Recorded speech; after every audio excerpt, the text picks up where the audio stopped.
వ్యక్తిగతంగా ఇష్టం ఉంది కాబట్టి నాకు నచ్చినగా ఉంటాను. సో నా ఇష్టం, మీరు ఏం చేసుకుంటారు చేసుకోండి, కాబట్టి నేను కూడా ఛాలెంజ్ చేస్తున్నాను.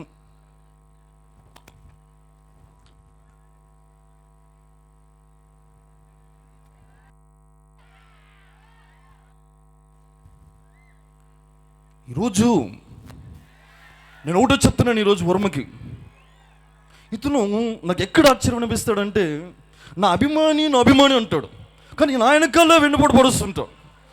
ఇది ఎంతవరకు వాస్తవం అని నేను ఒకటో చెప్తున్నాను. నేను అంటే నేను ప్రతిసారి చూస్తాను. నేను ఏదైనా ఫోటో దిగితే ఆ ఫోటో ముందుగానే పెట్టేస్తాడు. ప్రతిసారి నన్ను దత్తపుత్రులను చూపిస్తుంటారు. ఎందుకు వర్మ, నీకు నాకేమో సంబంధం ఉందా? నీకేంటో తెలుసా, నా వెనకాల మోడీ ఉన్నాడు, నేను మోడీకి తెలుసు. నువ్వు ఎన్ని సినిమాలు తీసినా ఏ రకంగా నేను చేయాలో, ఏ రకంగా అడ్డొస్తారో, వెనకాల ఇప్పుడు తమ్ముళ్ళు ఉన్నారు, జన సైనికులు ఉన్నారు, అలాగే టీడీపీ అభిమానులు ఉన్నారు. నువ్వు సినిమా ఎలా రిలీజ్ చేస్తావో నేను చూస్తాను. అంటే నాకు ఎక్కడ బాధ అనిపించిందంటే వర్మ, నువ్వు అభిమాని అంటూనే వెనకాల నుంచి నన్ను ఎలా పడతలు మాట్లాడుతూ ట్వీట్స్ పెడుతూ ఉంటావు. అది బాధ అనిపించింది నాకు క్లారిటీ కావాలి. నాకు ఈరోజు క్లారిటీ కావాలి. అన్నయ్యకి నాకు ఎటువంటి సంబంధం లేదు. ఈ ట్రైలర్లో అన్నీని పెట్టావు, ఎందుకు పెట్టావు? తర్వాత నాకు సంబంధించినటువంటి ప్రతి పిక్స్ కావచ్చు, వ్యక్తిగత విషయాల గురించి నా గురించి ట్వీట్ చేస్తూ ఉంటావు. నాకు ఆన్సర్ నువ్వు చెప్పాలి. నువ్వు చెప్తావా లేదంటే సినిమా ఎలా రిలీజ్ అవుతావు నేను చూస్తాను. చెప్పు. సో ఇప్పుడు పవన్ కళ్యాణ్ గారు మీరు ఎంత బాగా అరిచారు కదా, ఫస్ట్ మీరు వాటర్ తాగను. ఇప్పుడు నా పాయింట్ ఏంటి, మీరు వ్యక్తిగతంగా నేను మీకు వేరే అభిమాని. సో నేనే కాదు, మా అమ్మ కూడా మీకు వేరే అభిమాని. కానీ మీరు ప్రజల కోసం మీరు వ్యక్తిగతంగా పోరాడకుండా మీరు వెళ్ళి ఇంకోళ్ళకి వత్తాది పలకడం వల్ల నాకు మీ మీద ఉన్న అభిప్రాయం పోయింది. సో ఇక్కడ ఈ పాయింట్ ఏంటంటే, మీరు డైరెక్ట్గా ప్రశ్నిస్తానని మిమ్మల్ని మీరు ఎందుకు ప్రశ్నించుకోలేకపోతున్నారు? సో మీరు పొత్తులతో కలిపి మీరు వ్యక్తిగతంగా మీరు వెళ్ళడం వల్ల నాకు మీరంటే గౌరవం పోయింది.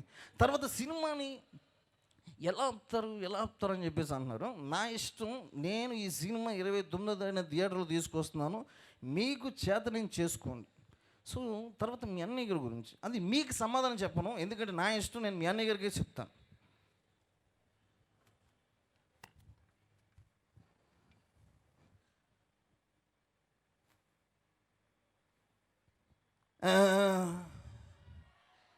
చాలా ఈరోజు మాట్లాడుకుని సీరియస్ మ్యాటర్ వర్మని అడగాలి నేను. ఏం తమాషాగా ఉందా? తెలుసుగా నా గురించి. చలనచిత్ర పరిశ్రమలో ఒక డైలాగు చెప్పాలన్నా, సినిమా చరిత్ర సృష్టించాలన్నా మేమే. అలాంటి వంశం మీద నీకు ఎలా పడితే అలా సినిమాలు తీయడానికి ఏం వర్మ, గట్టిగా తొడగొట్టానంటే ఆ తడు సౌండ్కే బాక్స్ బద్దలైపోతుంది నీకు. బావగారి గురించి, అల్లుడు మీద ఇలా సినిమాలు తీయడానికి ఇది ఎంతవరకు కరెక్టు? సినిమాలు ఆపేసాయి. ఏది మాత్రం బావగారిని తప్పుగా చూపించకు.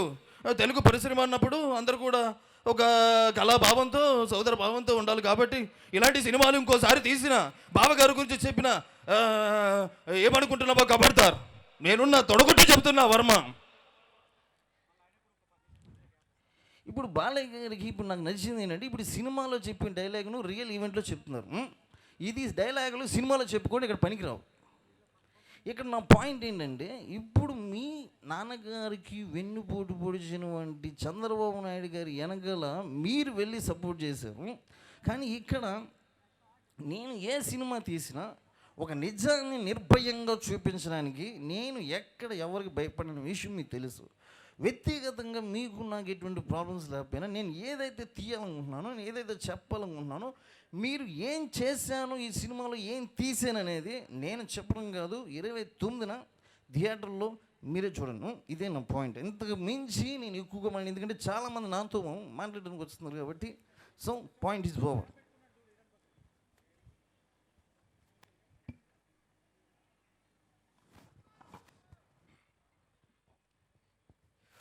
నిజంగా చెప్పాలంటే వర్మ, ఈ సినిమా కూడా నాకు ఎటువంటి సంబంధం లేదు. రాజకీయాలకు దూరం అయ్యాను, సినిమాలు చేసుకుంటూ వెళ్తున్నాను. అయినా సరే ఈ సినిమాలో నన్ను చూపించాల్సినటువంటి ఆ ట్రైలర్లో నన్ను చూపించాలనేటువంటి అవసరం ఏముంది?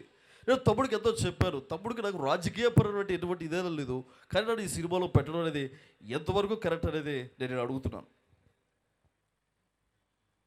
సో చిరంజీవి గారికి ఇప్పుడు నేను ఇచ్చే ఆన్సర్ ఏంటంటే, మీ తమ్ముడికి మీకు వ్యక్తిగతంగా ఈ రాజకీయ సంబంధించిన డిస్కషన్ మీరు చెప్పినప్పుడు మీ ఇంట్లో పని మనిషి నాకు చెప్పాడు కాబట్టి ఈ క్యారెక్టర్ మేము పెట్టాను.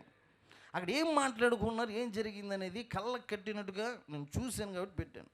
ఇప్పుడు మీ తమ్ముడు గారికి సంబంధించిన విషయం మీద మీరు ఒక అన్నయ్యగా సపోర్ట్ చేస్తారు కాబట్టి ఆయన మీ మాట వినకుండా ఈ రకంగా పొత్తులతో కార్యక్రమం చేసుకుంటూ వెళ్తున్నారని, సో నేను ఈ విధంగా నేను పెట్టింది తప్ప వ్యక్తిగతంగా ఏది ఏమనుకున్నా ఎవరు ఏమనుకున్నా సో నా ఇష్టం కాబట్టి, సో మీరు మీ తమ్ముడు గారికి ఇంకా చెప్పండి ఎట్లా ఉండాలి, ఎలా చేయాలనేది. నేను ఆయనకి అభిమాని, మీకు కూడా వేరే అభిమానం, నా ఇష్టం.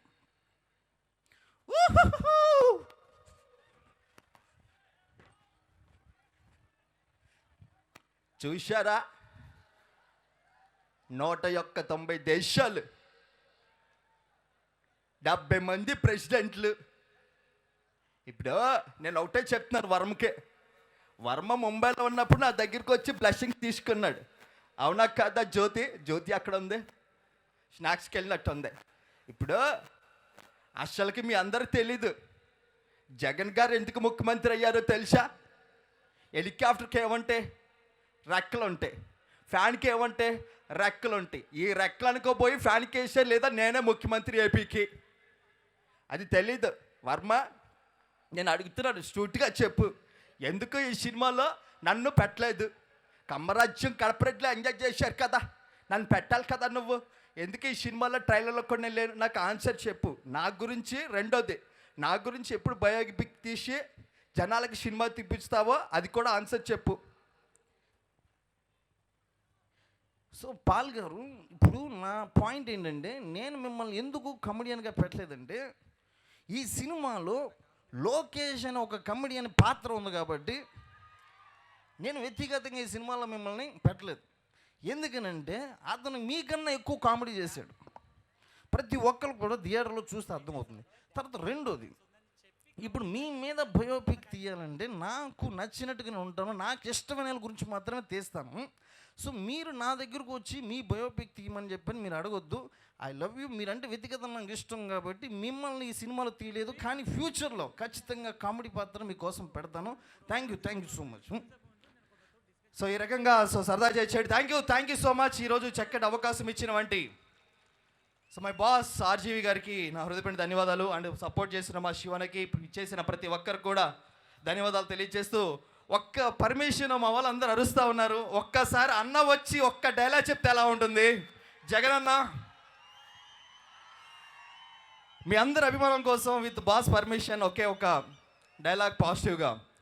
విచ్చేసిన వంటి అన్నలకు, తమ్ముళ్లకు, అక్కమ్మలకు, చెల్లెమ్మలకు, అవ్వలకు, తాతలకు, విచ్చేసిన వంటి ప్రతి ఒక్కరికి హృదయపూర్వక నమస్కారాలు తెలియజేసిన శవినంగా. బాగున్నారా అన్న? బాగున్నారా అన్న? వచ్చాడు అన్న, విన్నాడు అన్న, సినిమా చూస్తానని చెప్తా ఉన్నాను ఈరోజు. అన్నలు, తమ్ముళ్ళు, ఉంటాను.